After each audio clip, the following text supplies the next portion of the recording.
now that Matt Gaetz has dropped out of the running for Attorney General, we know the Trump strategy, okay? And it's classic negotiation. It's actually a really shady negotiation tactic.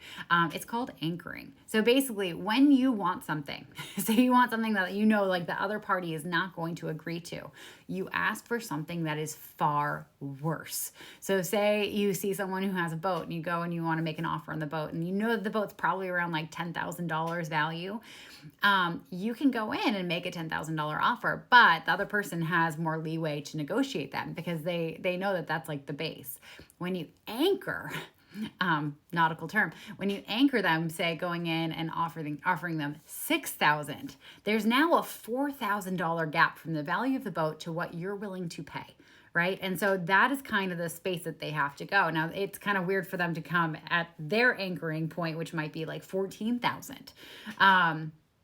And generally, once you anchor low, people will generally come to meet you because any leeway that you give, between 6,000, 7,000 feels like a win to the other party, right? So what Trump is actually doing here is he's saying, okay, I have this massive turd of a dumpster fire human being that I want as Attorney General and as, this cabinet position and this cabinet position and this cabinet position.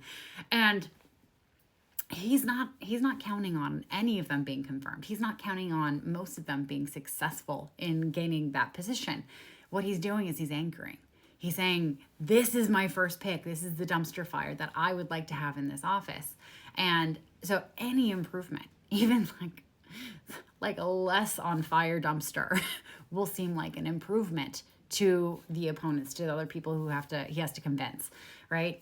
And this is incredibly dangerous. This is an incredibly dangerous way to run our government. It's irresponsible. It's like anchoring in a lower quality of human, and it's unacceptable. But it's a great example of anchoring out there in the world. If you want to learn more about negotiation, this is one of my favorite books on negotiation by Chris Voss. I like this book because it's really engaging. It's very storytelling. It goes through, because he's an ex-FBI hostage negotiator.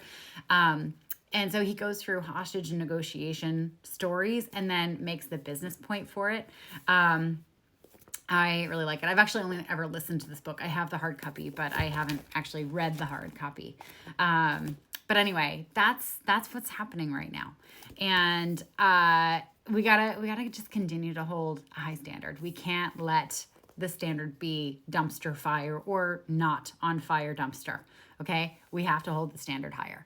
And do not let turds like this anchor you into lower quality than you deserve, or lower money, or any of that jazz. So anyway, that's what's going on.